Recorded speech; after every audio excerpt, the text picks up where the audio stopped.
Awas ya Pak, wow kayunya kebakar Pak, sarung. Nah ini ayam yang udah ditangkap tadi langsung dibakar di lokasi.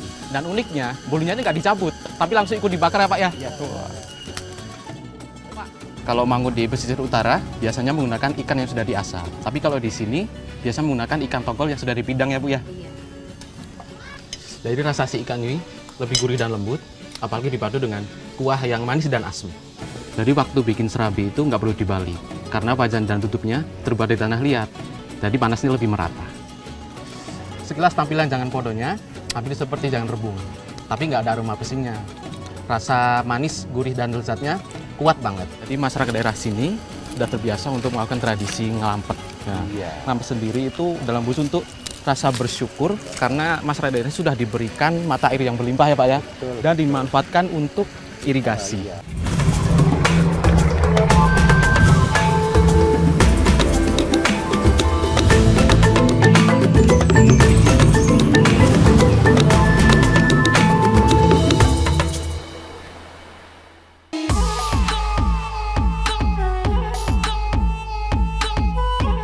Sugeng siang lur, piye kabare?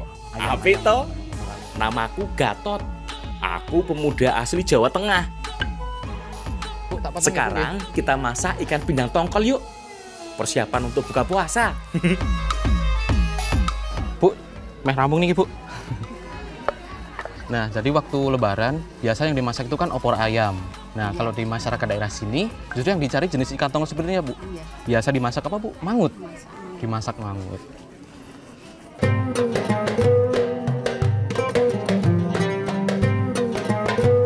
Jadi kalau Lebaran di sekitar sini, jangan harap yo menemukan opor ayam. Karena mereka lebih suka memasak ikan pindang tongkol seperti ini. Apalagi kalau dimasak jadi mangut. Loh, siapa sih yang berani nolak? Gambaran paling sederhana dari mangut adalah gulai pedas bernuansa Jawa. Biasanya menggunakan bumbu kuning dipadukan dengan santan yang kental. Bumbu yang digunakan juga biasanya sangat lengkap. Jadi selain bumbu dasar seperti bawang merah, bawang putih, kunyit, ada juga tambahan kemiri, jahe, dan ketumbar. Ikan pindangnya yuk jangan lupa dibelah dulu, terus dipotong-potong, terus buang bagian durinya. Jadi makannya nanti lebih enak.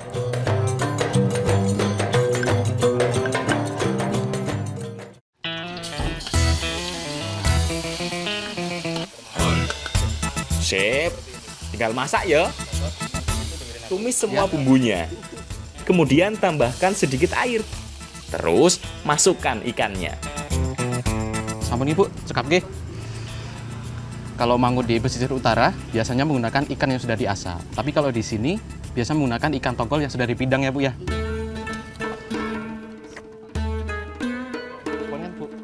Masing-masing punya kekhasan ya. Mangut dengan bahan dasar ikan asap punya aroma dan rasa yang khas. Begitu juga dengan mangut dari ikan pindang seperti ini. Pokoknya sama-sama enak kok. Selain ikan, kasih tambahan tahu juga enak ya. Kalau kamu mau tambahin tempe juga cocok. Yang penting rasa dan aromanya tidak sekuat ikan pindangnya. Jadi nggak bentrok rasanya. Wah, kayak wis mateng iki. Wis kuat aku pengen icipi. Ayo, Mbak Tika, Bu Leha, kita makan mangut pindang tongkolnya. Jadi ada perbedaan rasa antara mangut yang ada di daerah Mataram sama di daerah Pantura. Kalau di daerah Mataram rasanya lebih halus, tapi kalau di daerah Pantura rasanya lebih kuat, yaitu dari rasa asin, pedas, dan gurihnya ya. Nambah Bu, monggo Bu. Pedas banget. Iya. Maklum lur, Pantura keras. Tapi rasanya bikin seger ya. Cocok iki buat menu buka puasa. Bikin keringet langsung gobios.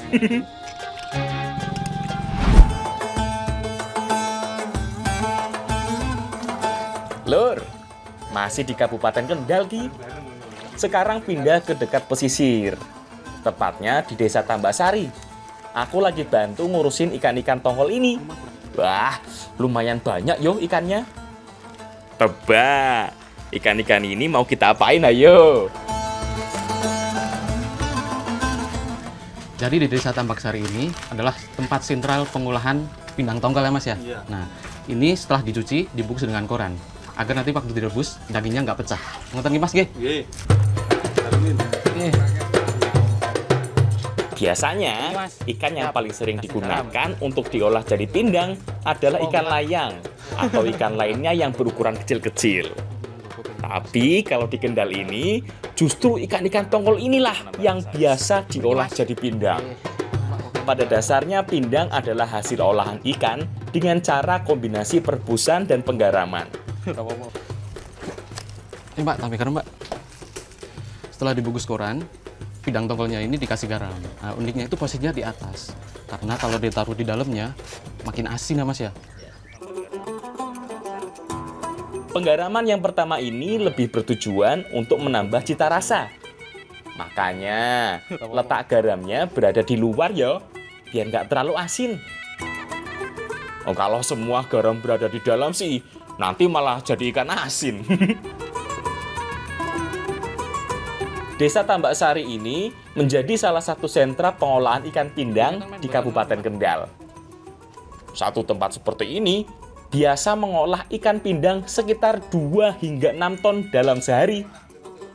Ikan tongkol yang sudah dibungkus kemudian disusun beberapa tumpuk. Biasanya, satu tumpuk ini bisa mencapai 25 kg. Jangan lupa beri penahan dengan bambu seperti ini. Jadi saat ditumpuk, ikannya tidak langsung tertimpa besek di atasnya. Tahap terakhir, tinggal direbus ya.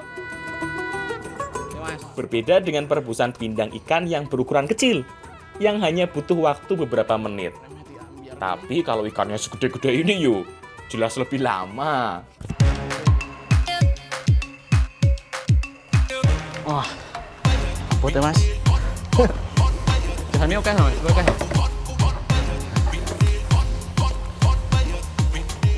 Karena daging pindangnya ini tebel banget, jadi butuh waktu lama buat ngerebus. Paling nggak 1 jam lebih ya Pak ya? Tuh, 1 jam lebih. Ambil lagi Pak.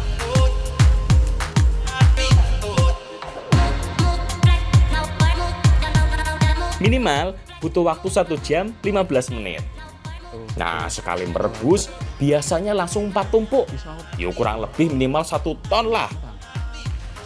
Wah, wis. Tak jam punjul ki Mas.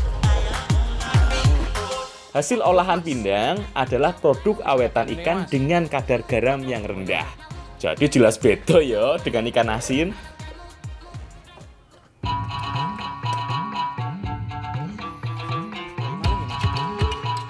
Setelah diangkat dan ditiriskan, ikan pindang masih diberi tambahan sedikit garam di bagian luar bungkusannya. Nah, dengan begini, pindang tongkol ini bisa bertahan sampai 1 minggu loh. Oh iya, pindang tongkol jenis ini biasanya laris manis di masyarakat sekitar pegunungan. Pokoknya daerah yang jarang bisa ditemukan ikan laut. Makanya, lebih nyari ikan yang masih bisa bertahan lama, tapi rasanya juga tetap enak.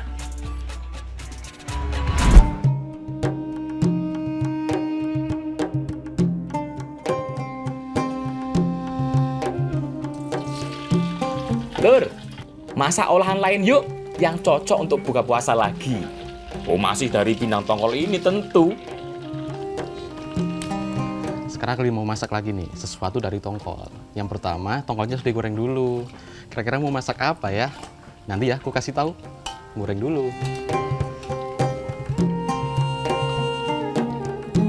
Nah, ikan pindang tongkol yang digoreng sudah dipotong, dibelah dan diambil durinya yo. Gak usah terlalu garing, cukup sampai sedikit kecoklatan. Tujuannya biar saat diolah, teksturnya lebih kering dan tidak mudah hancur. Nah, di sana Mbak Tika dan Mbak Lur lagi nyiapin bumbu-bumbunya. Ada yang nyiapin bumbu-bumbu, ada juga yang nyiapin wortel, timun, dan nanas. Loh kok bahan-bahannya banyak yo? Mau dimasak apa toh sebenarnya? Pak, wis panas sih minyak ini. Yuk. Sebenarnya tongkol ini mau dimasak acar. Nah, kalau di sini biasa ditambah dengan daun koropelik kan, Pak ya. Nah, tujuannya agar bisa lebih wangi. Daun koropeli adalah daun yang sering digunakan untuk bumbu kari. Ini yang membedakan olahan acar ikan di Kendal ini. Walaupun bahannya kelihatan banyak, masaknya ndak bikin ribet kok lur. Cukup tumis bumbu halus yang terdiri dari bawang merah, bawang putih, kunyit dan garam. Masukkan juga cabai, daun koropeli dan bumbu lainnya. Kemudian setelah ikannya masuk, tambahan juga irisan timun, wortel dan nanas. Oh iya, kasih sedikit cuka juga ya. Nggak usah banyak-banyak. Aduk-aduk sebentar, terus langsung diangkat. Oh, nggak usah nunggu bahan lainnya layu. Karena khasnya acar pindang ya begini. Timun, wortel, dan nanasnya masih seger. Makanya ikannya digoreng sebelumnya. Biar masa acarnya nggak terlalu lama. Wah, kira-kira gimana ya rasanya? Paduan ikan pindang tongkol dan acar seperti ini. Jadi rasa si ikan ini lebih gurih dan lembut, apalagi dipadu dengan kuah yang manis dan asam. Dan ditambah seger ya Bu ya. Ayo Mbak, nama Mbak.